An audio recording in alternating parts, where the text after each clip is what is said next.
Perdu dans les montagnes de Ha Giang, dans le nord du Vietnam, un seigneur Hmong résiste encore et toujours au pouvoir central.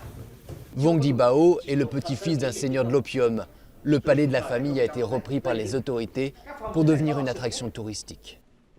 Je ne suis pas content de la gestion et de la façon dont l'endroit est développé parce que la direction actuelle ne se soucie pas de préserver la valeur de la maison.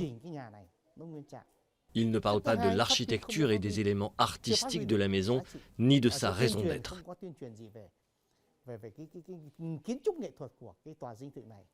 Il y a plus d'un siècle, son grand-père, seigneur de l'opium, bâtit ce palais dans le style Hmong, l'ethnie dominante dans le Ha Giang.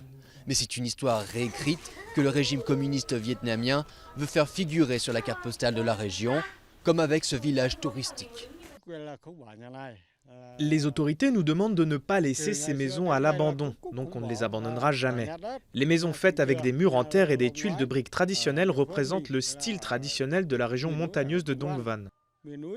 Car le Vietnam entend faire du tourisme un pilier de sa croissance. Les revenus du secteur ont été multipliés par 10 ces 10 dernières années. La province de Ha Giang espère devenir une attraction clé d'ici 2030.